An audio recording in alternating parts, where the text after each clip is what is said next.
Hi, I'm Angel, And I'm Luna. and welcome to the Girls Room.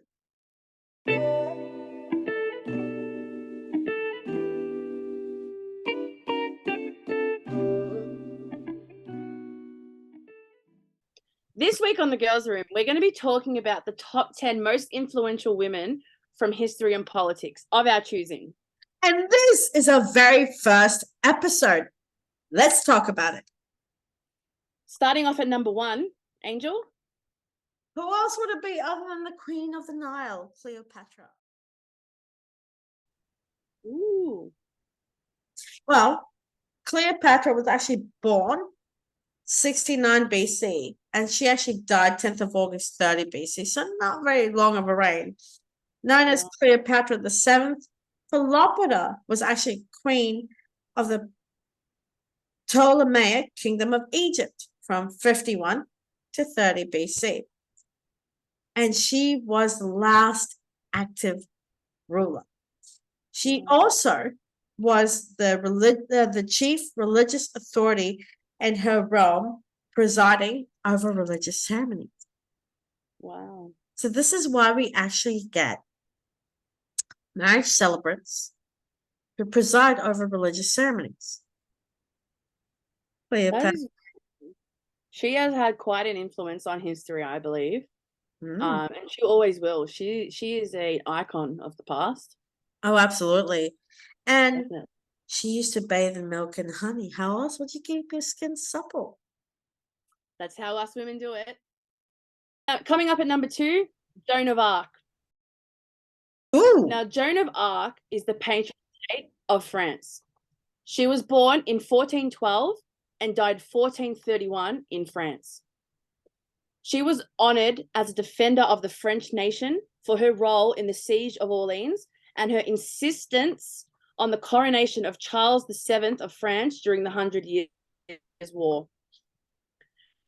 So a little bit about Joan. She was a peasant girl, and she actually believed that she was acting under voices that she claimed that she's heard all of her life, divine guidance. And that was what led to the victory of the French army. So quite a large body of work done by her through these voices. I'm not saying that she wasn't hearing the voices. She might have had schizophrenia at the time, but whatever was going on in her head got her somewhere, and she is an icon of history now. She was called on, so she was unalived. She was burnt to death, which is a very sad thing. As she was being burnt to death, she actually called upon her favorite saints. And right before she lost consciousness in front of the crowd, obviously, she apparently yelled out Jesus. So her last words are Jesus. Yes. Yeah, that's Joan of Arc. She was apparently burnt at the stake, if I'm not mistaken. Yes, that's why I just said that. Yep. Beautiful. She was. And you know, she's been honored as a patron saint now. So France, she is a heroine of France. I definitely believe that whatever was going on back then was she wasn't for her time. Let's just say that. She was for now, and she will always be one of history's great heroines. Beautiful. Well, I have another special lady I'd like to bring up. Okay, number 3, who do we got? Blessed Mother Teresa. Oh, Usually. Born 26th of August 1910, she died on the 5th of September 1997. She was an Albanian Indian Catholic nun who in 1950, founded the Missionaries of Charity. Saint Teresa of Calcutta was canonized 4th of September 2016. That's when she became our saint. Mother Teresa founded her religious congregation. It actually grew to have over 4,500 nuns and was active in 133 countries. As of 2012, the congregation manages homes for people dying of HIV/AIDS, leprosy, tuberculosis. Also, they do soup kitchens, mobile clinics, children's and family counseling programs. That is so lovely that she's left behind such a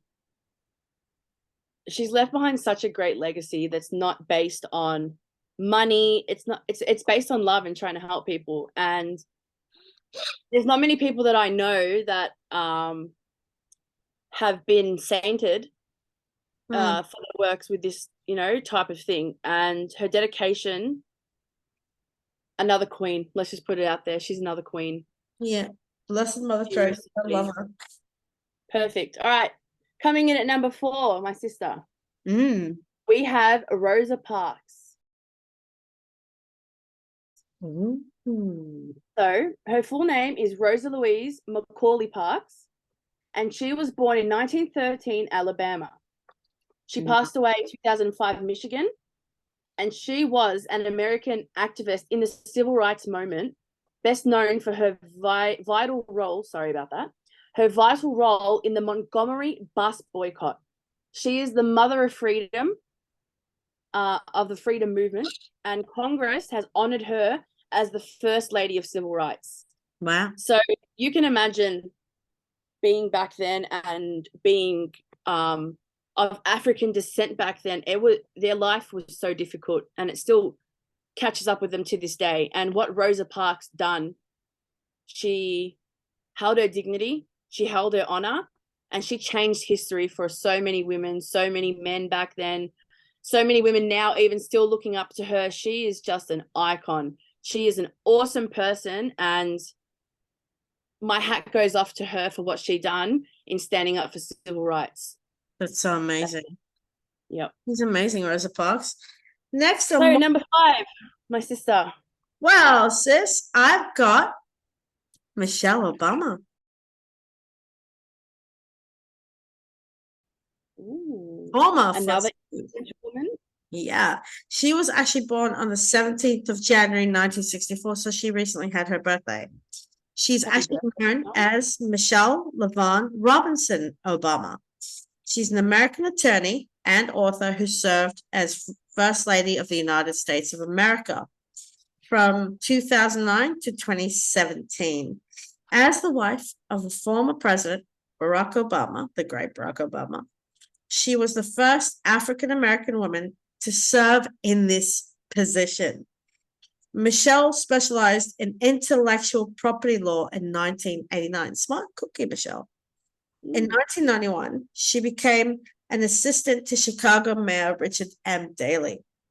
Now, in 1993, she founded the Chicago branch of Public Allies, a leadership training program for young adults, and she absolutely loves young adults. Michelle Obama was also involved in various causes celebrating military families, ending childhood obesity, in an effort to promote healthy eating as well. She planted actually a vegetable garden in the south lawn of the White House. So when they were the first family, she decided to have her own veggie patch. And she used to teach kids to come plant, and she used to plant veggies herself to like grow and eat. And, Michelle, she's actually one of the most, next to Jill Biden and Nancy Reagan, she's one of the most highly respected women, and everywhere want her to run for president. But I think she had her fair go. I mean, I don't think she'd want to, despite I would love her being president. She was definitely a large part of the image when Obama was president, and she really is an amazingly influential woman. I feel like she's so down to earth, and so relatable and so kind that you just can't find any fault with her. Yeah. An amazing. Who have you got, sis? So coming up at number 6. Are we at number 6, sis? I think so. Yeah. We have Marie Curie. Ooh. So Marie Curie is very well known from history, especially for her IQ. Let's just say that. She has an IQ of 180 to 200. She's just an amazing woman. Let's get into this.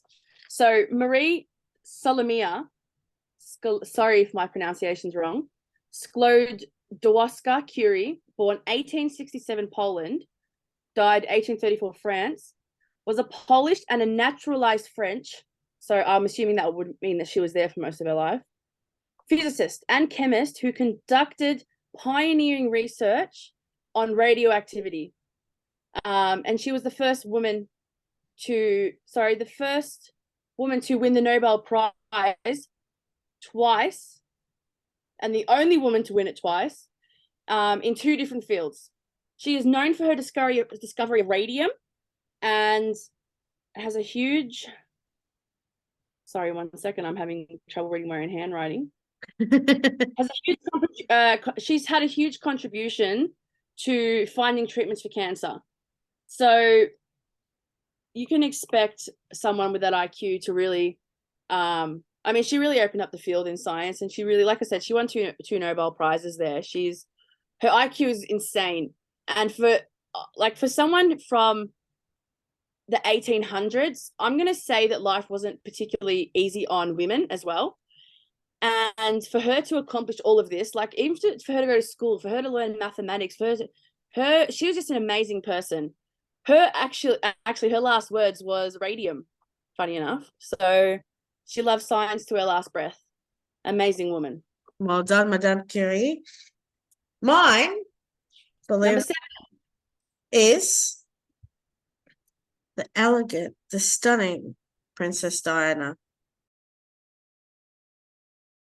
Oh, beautiful woman. She was born on the 1st of July, 1961. Died on the 31st of August, 1997, if you remember, in the tunnel in Paris. Her full name, Diana Frances Spencer. After she became Princess Diana of Wales after marrying Prince Charles, who's now King Charles III. She was celebrated in the media for her patronages centered on children and the elderly, but became better known for her involvement in the acceptance of AIDS patients, removal of landmines, raised awareness, and advocated for ways to help people affected by cancer and mental illness. Now, a short of a life that she had, we all know that Princess Diana also devoted her life to visiting patients in hospital, holding their hands, staying overnight with them, making sure that, the world was a better place. And she believed in finding cures, and she loved holding, human beings, people. Doesn't matter, what background you're from, especially if, in the thick of it, she was the most empathetic, most beautiful, kind, loving soul. And she was taken away from us way too soon. Way too soon. Yeah. She is the people's princess, and I think she will continue to be forever. Yeah. She will be known for her loving energy and her empathy, and yeah. I think she really was an amazing woman. I think she's way more popular now than she ever has been. I mean, her name still gets talked about every day. I mean, she is Princess Diana, and her daughter-in-law now holds that title. But to everybody, she was and always will be the people's princess. Definitely. May she rest in peace. May she rest in peace. Who do you have next, sis? So coming up at, I'm not sure what number we're at now, guys. Number 8, I'm going to assume here. I have Sacagawea. Now, I'm guessing a lot of people have not heard about her, but everyone has heard of Pocahontas. And let's just say this, like, Sacagawea had, like, Pocahontas has nothing on Sacagawea. Sacagawea was just this amazing girl. Like, let's get into this. So, Sacagawea, Idaho, circa 1788. She died in 1812. So she passed away at age 25 around then. She was still young after giving birth to her daughter. She was a Lemhi, sorry if I pronounce this incorrectly, Lemhi Shoshone woman who in her teens, this is not an adult, this is a teenager, helped the Lewis and Clark expedition in achieving their mission objective by exploring the Louisiana Territory. She traveled thousands of miles with with the expedition from North Dakota to the Pacific, helping to establish cultural contacts with Native American people and contributing knowledge of the natural history in different regions. Now, you can imagine what this expedition would have gone through had they not had her by their side. And I think it's a really beautiful message of peace and love and wanting to understand each other.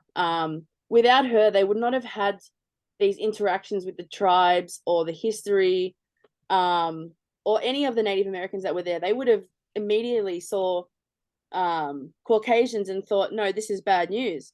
But the presence of Sacagawea there really helped them out, and she made history for it.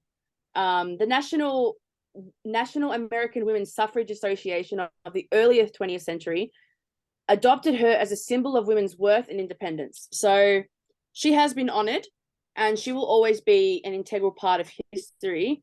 And I think, like I said, the message that behind all this is really that want to connect with each other and make things nice and try and understand each other. I think she is a pioneer in that and a very influential woman of her time. Beautiful. I've got coming in at number 9.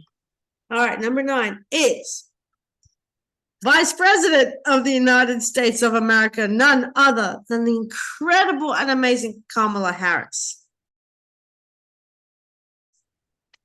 She was born on the 20th of October, 1964 in Oakland, California.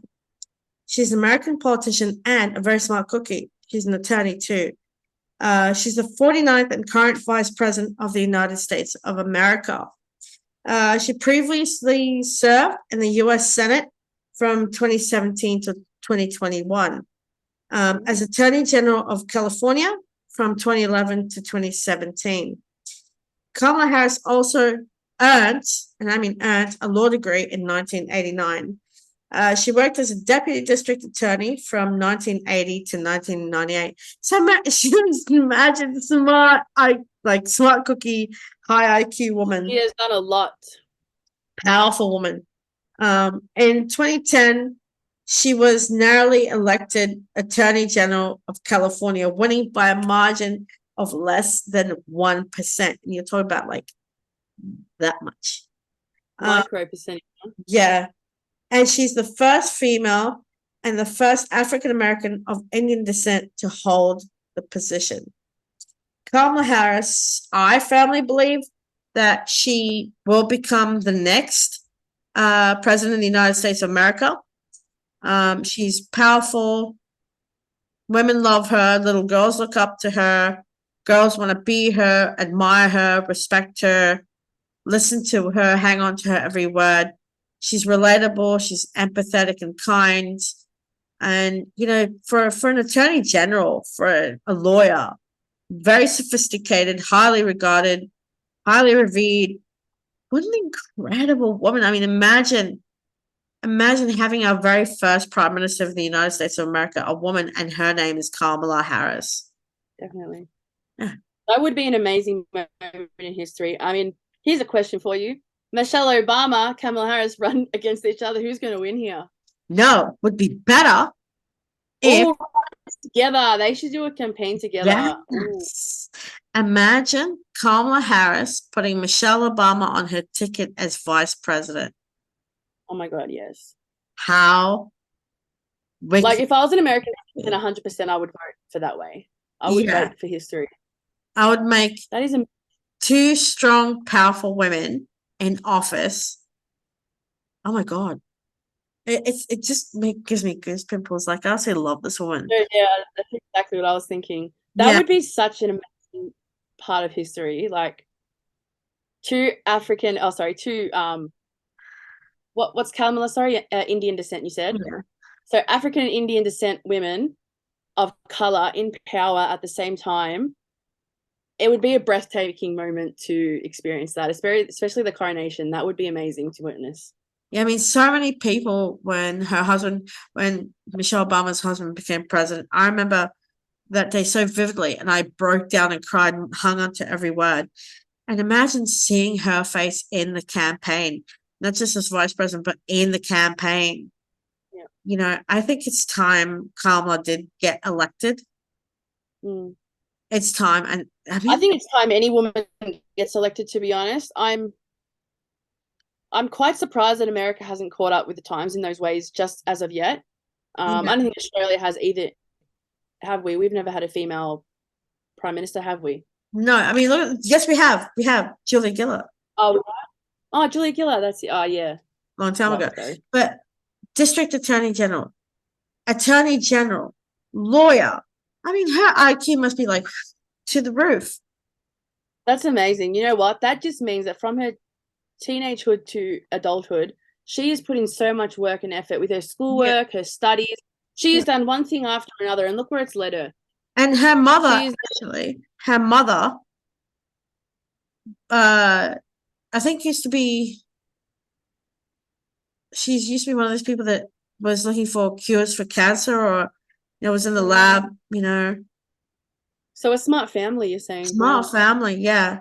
Amazing. Great. Kamala Harris, if you ever watch this, we're ready. Kamala Harris for president. Okay, getting into the last person. Let's go. Our last person, and this is a person of my choosing, and someone who I've been very influenced from a young age. I remember reading her diary, sorry, and just crying at the young age of 14, 13. I remember it was so vividly. I was in the garage, I finished it, and I just thought, how could somebody go through that and be so strong? Anneliese Marie Frank, born 1929 Germany, died 1945 in Germany, was a German-born Jewish girl who is famously known for her diary in which she documented life in hiding under Nazi persecution. Now, let's just stop for a minute and just have a chat about that. Let's just talk about how difficult life would have been to be in hiding, to have all those limitations, and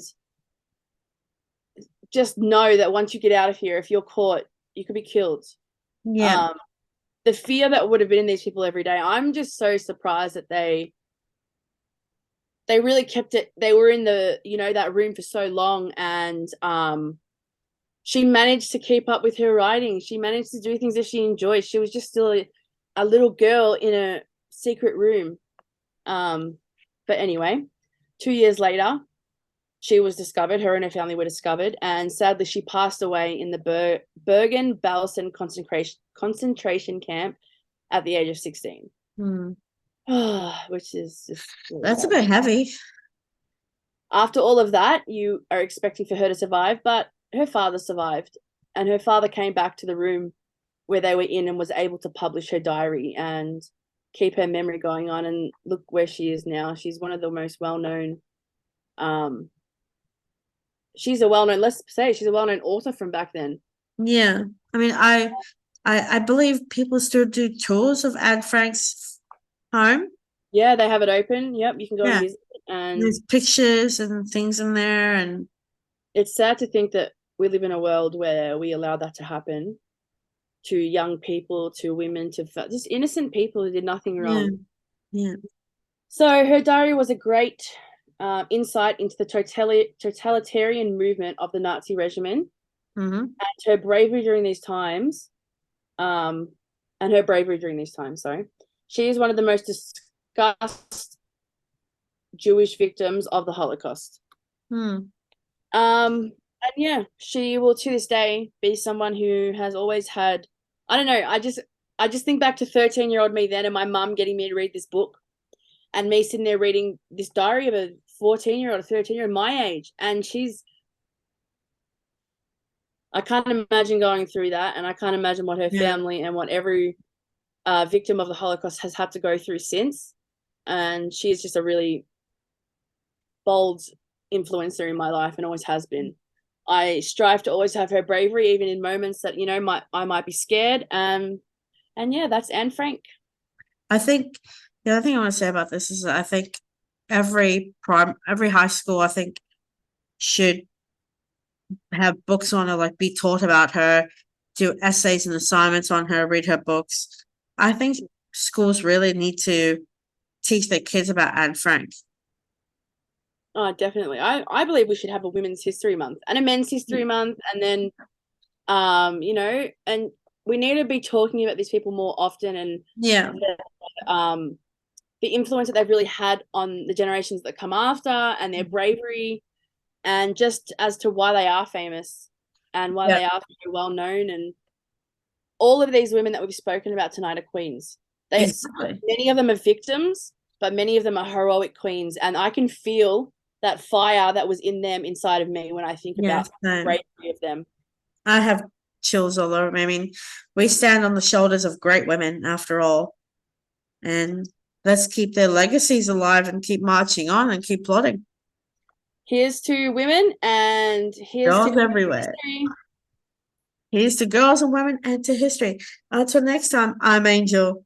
And I'm Luna. Thanks for watching The Girls Room, our very first episode. Bye, guys. Bye.